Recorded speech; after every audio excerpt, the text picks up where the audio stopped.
Oh, good evening, fellow pinheads. Just getting some essential reading. Got this sent off Paul on the forum, Silver Paolo. A little cheer me up. Thanks very much for that, Paul. Really appreciate it. So, what came today? The brains behind the Atomic Godzilla from Stumblor. So, I'll open this up. We'll get it put on my Godzilla. And let's see that baby in action. So, I'll just grab the camera. So I've always wanted to do one of these super unboxings. So here we go with my first one. So if you've got the extended version of the Atomic Godzilla, it will come with one of these.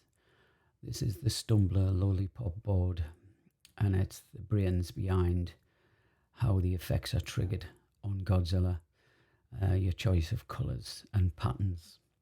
So we'll get that out. We'll stick it down, and what I'll do is I'll zoom in and I'll just explain this a little further. So the board itself has three connectors, J1, J2 and J3. J1 is your power. If we just flip that over, you can see 5 volts DC.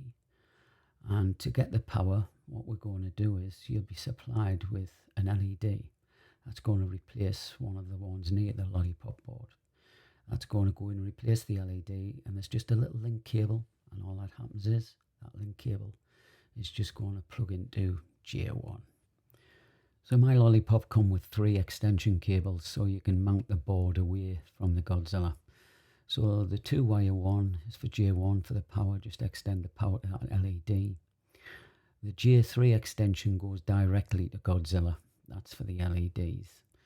I'll just plug into J3. You can't get that one mixed up with the other 2 connections. And the last one is for J2. J2 is our trigger wire. That's going to plug in to J2, and it's going to go to where we want to take our signal from to activate the pattern on Godzilla. In our case, it's going to be the Newton ball. So I'm going to show you what that connects to on the pinball itself. So I'll head over to the games room and we'll get Godzilla ready, and then we'll fit the mod. So here he is in all his glory. If you didn't see the fitting video, that's the previous one to this. I suggest flipping back to that one first before going any further. Anyhow, whether this is your first pin or whether it's your 50th pin, what we're going to do is we're going to go balls out. By that I mean we're literally going to take the balls out the machine before we lift the play field. I still forget now and again. So we have the play field pulled out and it's on the rubber stops. All you need to do is locate that coil, which I have right in the centre of the screen. You can see it firing up over into the trough. So we're going to locate that coil. We're going to put our fingers just underneath, and with a little flicking motion we're just going to flick each and every ball out one at a time. With Godzilla there's 6 balls. Let's get them all out. Now, I've been collecting and fixing pins up for over 30 years now, and every now and again I still forget. I lift the play field and you hear that dreaded cascading multi-ball. I just want to do another quick mention of the side blade protectors here. This is just going to protect any damage as you lift the play field. So pulling it towards you very gently till it stops. We then just hinge it back and carefully rest it against the head, like so.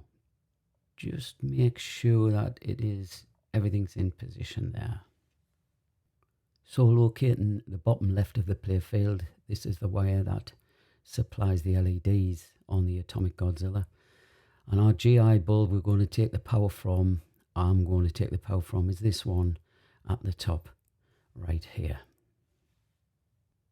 So I'll zoom out a little so you can see exactly where I am.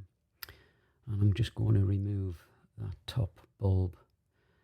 Unfortunately my mag drive is no longer magnetic, but I do have a little helper there, a little helping hand, just to grab that screw for me. There we go, them shaky hands. We'll just put that to one side. And we'll lift the bulb out so you can see where our power's coming from. We're just going to remove this bulb here. And we're going to replace it with the one that came with our Stumblor board. So this is like one of those clever little comets that hijack the power. That's going to replace our original LED. In the holder, we're going to return it back to where it was, carefully in position, and then we'll be able to jump onto that power, onto our Stumblor board. Okay, let's say we manage without a magnetic driver. Bit fiddly, but I'll get there. So we're going to tighten that back on, and once this is in place, we will then have the power for our Stumblor board, and just below it we also have the feed for the lights on our Godzilla. So first off, I'm going to grab the power extension lead, and that's going to plug into our little bulb extension, just like so. And next up, we have the 3-prong extension for the Atomic Godzilla. We'll put that in place. So now we have both the power and the extension. I'll quickly grab the lollipop. So we're going to first of all plug the power into J1. That's the one that comes from the LED. We'll plug that in there. And J3 for the Godzilla extension, we plug that one in there. Onto the last wire, we're going to locate the Newton ball magnet and the captive ball switch, this one here. This is where we're going to put the T-crimp. We're going to locate the wires either side of that switch. So one is white and yellow on my Godzilla. The other two are varies of black. We're going to take that white and yellow and one of those black wires. Taking our T-crimp harness, I've separated those two wires so we can just slip that in between them. So the white and the yellow is towards the middle, and on the outside is the black. Now you can try pushing this together with your fingers, but I found it easier when I just used a little pair of pliers just to clamp that together. And quite simply, that is it. One last job left to do, and that is to plug the signal wire into our lollipop board. That goes into J2. So now you've got all the wires in place.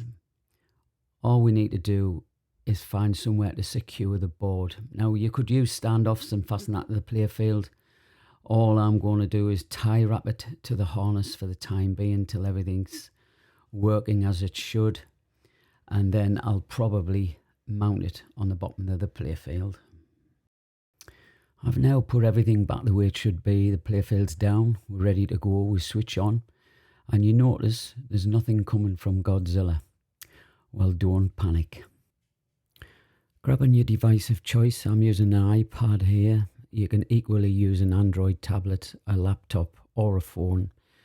You need to go to your Wi-Fi settings and you will notice Stumblor's Atomic Godzilla. That's what we're going to log into. But make sure your home network, you've turned off auto join, because that sometimes overrides Stumblor's lollipop and you'll be wondering why it's not working. That's a setup screen there. And to get in that setup screen, all you're going to type is 192.168.4.1. Once logged into the settings screen, it'll look like this. You have various options, but the important ones are at rest and when triggered. So at rest currently, it must be off. So we're just going to click on there and we're going to click at rest default. And we can see it's pulsating nicely. I'll just zoom up slightly so you can see that. So that's when Godzilla's at rest, waiting for a trigger. Now, there's different ways we can trigger it in different patterns. You'll notice the colour wheel, I have mine right in the middle, so it makes it a nice kind of white. There's a few settings on the interface you can select. But first of all, I'm going to go to when triggered tab and I'm going to select a pattern. So once you've selected your pattern, I'm going to press the test button. You can see it activate. I'll do that once more. There we go with the activation. A quick run down my settings. You can see I have trigger pattern 3 seconds, then rest. LED 1, nothing on random colours, and I've inverted the sensor at the bottom there. I also have it on a nice blue, so when it triggers, I just like that kind of effect. Everything you see here is fully customizable. It comes with a few preset patterns. I've put it on preset pattern 3. Yours might be totally different. But the good thing is it's fully customizable, so you can do it to your taste or your liking. So just have a play around. There's nothing you can break in here. And after you've used it once or twice, it just becomes second nature. So if anything's been of help to you guys, please like and subscribe. It helps me produce more videos like this one. I will be doing a fly around my Godzilla with all the mods I've done for this machine. There's quite a few now, and hopefully more Stumblor mods coming this way, so stay tuned. In the meantime, remember, cradle those balls, make every shot count. Thanks again. See you in the next one.